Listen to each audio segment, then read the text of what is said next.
So in this example, we have a 5-layer cake. Now I've got 5 layers here I've drawn out, but there's 10 different possible layers to choose from. So for example, it might be 10 different flavors, like there's angel food cake, there's chocolate, there's vanilla, there's,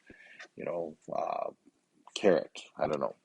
So there's 10 different possibilities for flavors for the layers. And I want to know how many different ways I can make this cake. Well, if I take a look at the bottom layer, if there's 10 possibilities to choose from, then there's 10 combinations that I can put into that bottom layer. Now, if I if I want to then choose the next layer, well, I don't want the same layer. I want the same flavor. I want a different flavor. So I only have 9 flavors to choose from. So I'm going to put 9 in here. And then the same reasoning can be put here. There's 8 possibilities for that next layer, 7 for that next one, and then there's 6 for that next one.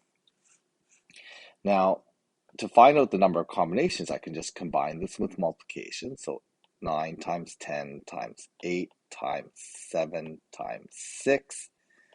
And as long as I keep it in this order, so we'll talk about this a little bit later, but the order does matter.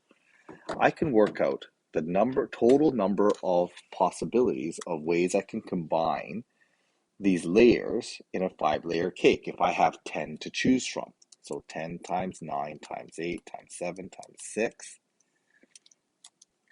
That gives me 30,240.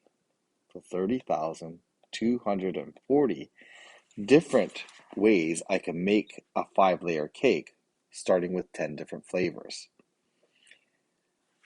Okay, so this is, again, the descending multiplication, but we have to chop off 5 times 5 times 4 times 3 times 2 times 1. And when we do this, we have actually a formula that allows us to do this. And it's called permutations, or NPR. And this formula allows us to just get rid of the last part of that multiplication. So instead of 10 times 9 times 8 times 7 times 6, what I can do is I can do 10 factorial, but I'm missing the times 5 times 4 times 3 times 2 times 1. So if I'm missing it, I can get rid of it in the 10 factorial by dividing by the missing factorial part. So I'm going to get rid of the times 5 with a 5 factorial. I'm going to get rid of the times 4 with a 5 factorial. And it will also get rid of the times 3 times 2 times 1. So this will also give me the same answer as doing this. And this actually is a formula.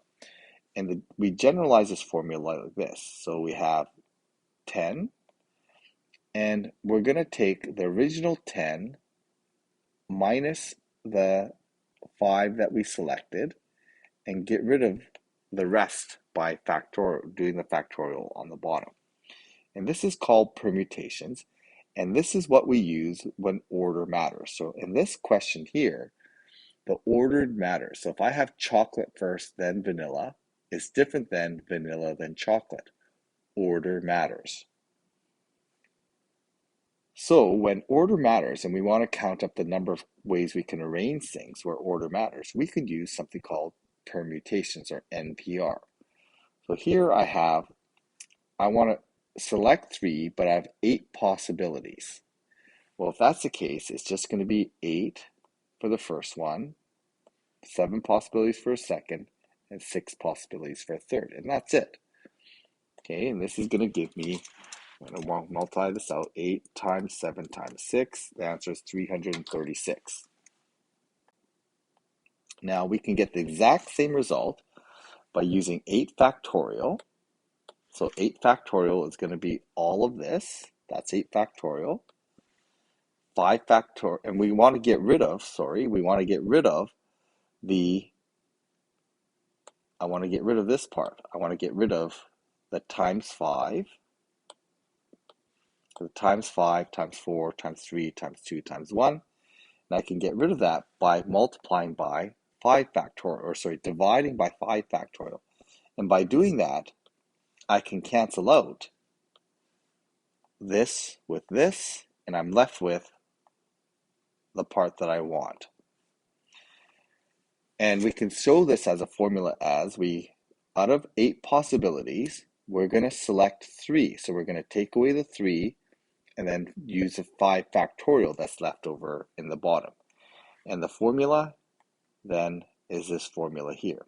This is a formula for permutations, or in other words, X selections out of N possible where, and this is important, order matters. Okay, so AB is different than BA. Order matters.